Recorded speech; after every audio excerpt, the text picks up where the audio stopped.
नमस्कार, संवाद पर आपका स्वागत है। मैं हूं चेतना शर्मा आपके साथ। तो राजस्थान में नीट परीक्षा से पहले व्हाट्सएप पर जो गेस्ट पेपर के नाम से हूबहू सवाल वायरल होने के बाद जो सियासत गर्मा गई है, परीक्षा रद्द कर दी गई है। उसके बाद पूर्व मुख्यमंत्री अशोक गहलोत से लेकर पीसीसी चीफ गोविंद सिंह डोटासरा और आरएलपी प्रमुख हनुमान बेनीवाल सरकार पर भतेरे सवाल उठा रहे हैं। क्या राजस्थान में फिर से पेपर माफिया सक्रिय हो चुके हैं? क्या युवाओं का भविष्य राजनीति की भेंट चढ़ रहा है? इन सारे सवालों पर, इन मुद्दों पर बात करने के लिए मेरे साथ मौजूद हैं बीजेपी के कार्यकर्ता और विश्लेषक दिनेश पोद्दार जी। सर, आपका बहुत बहुत स्वागत है। नमस्कार। जो मुद्दा गरमा रहा है उसी पर आज हम बात करने वाले हैं। सर, विपक्ष लगातार कह रहा है कि नीट 2026 का पेपर 4 घंटे पहले ही व्हाट्सएप पर आ गया था। क्या ये सरकार की सीधी नाकामी है? रद्द हो गया है पेपर, बच्चे रो रो कर बुरा हाल कर रखे हैं खुद का। देखिए चेतना जी, सबसे पहले तो ये समझना पड़ेगा कि जो सोशल मीडिया पे जो कुछ वायरल होता है और जो आधिकारिक पेपर होता है, इन दोनों में अलग अलग बातें हैं ये बिल्कुल।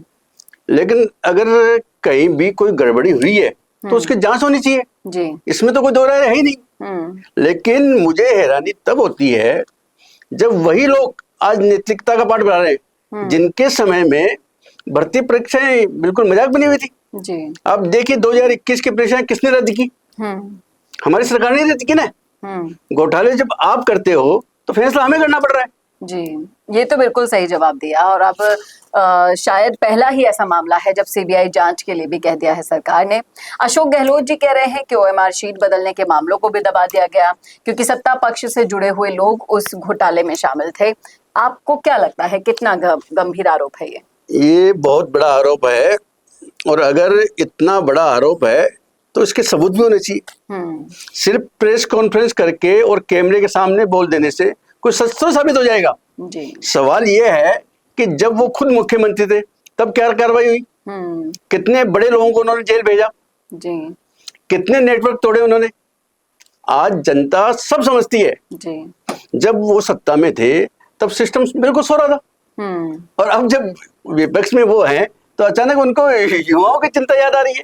जी, बिल्कुल सही कहा, क्योंकि उनके पास अभी कोई फिलहाल काम नहीं है, सिर्फ बोलना ही उनका अभी सबसे बेहतर काम है। डोटासरा भी कह रहे हैं कि करोड़ों युवाओं के भविष्य के साथ खिलवाड़ कर रही है सरकार। उनको क्या जवाब देंगे? देखिए, युवाओं की चिंता सबको होनी चाहिए लेकिन राजनीति करने और उसका समाधान देने में बहुत फर्क है। हमारी सरकार ने एसओजी को बिल्कुल खुली छूट दी है। जहां भी संदेह है वहां कार्रवाई हो रही है जी। लेकिन कांग्रेस सिर्फ बयानबाजी कर रही है। सच तो ये है कि राजस्थान में जो पेपर माफिया की जो जड़ें हैं वो पुरानी सरकार में मजबूत हुई थी जी, और सब जानते हैं। और आज सफाई का जो काम चल रहा है तो दर्द तो वही हो रहा है ना। दर्द तो होगा ही ना सर, क्योंकि पुराने जख्मों पर नमक जो छिड़क रहा है। इस कड़ी में बेनीवाल भी जुड़ गए थे। बेनीवाल भी साफ कह रहे थे कि पेपर लीक अपराधियों को उम्र कैद तक की सजा मिलनी चाहिए।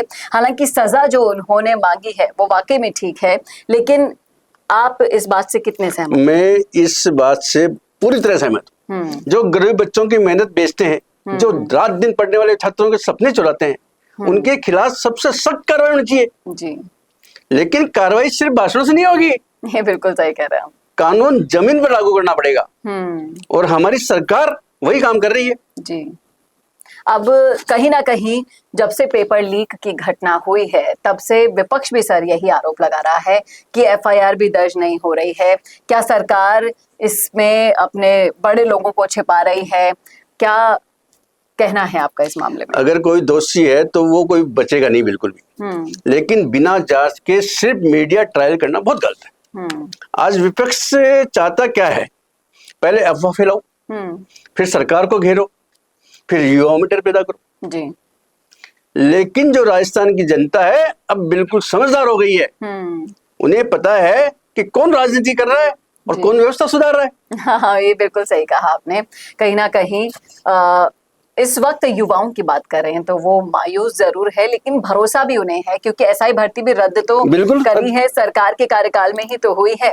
लेकिन जिस तरीके से ये आरोप प्रत्यारोप का दौर जारी है, उस पूरे माहौल में सिर्फ एक ही चीज अभी है और वो है भरोसा और विश्वास। बिल्कुल। वो रखना पड़ेगा और कहीं ना कहीं सिस्टम को मजबूत करने के लिए ऐसे उपायों का ऐसे प्लान्स बनाने होंगे, जैसा चीन में कहते हैं कि चीन में भी बहुत बढ़िया सिस्टम है, वहां पेपर लीक कभी भी नहीं हो सकता क्योंकि सुरक्षा काफी तगड़ी है। हाँ, बिल्कुल। और कहीं ना कहीं मिलावटखोर लोगों का पता लगाना बहुत ज्यादा जरूरी है, तभी जाकर ऐसी पेपर लीक जैसी जो स्कैम्स हैं उन्हें रोका जा सकेगा। सर बहुत बहुत शुक्रिया बिल्कुल इस मुद्दे पर अपनी धन्यवाद राय रखने के लिए।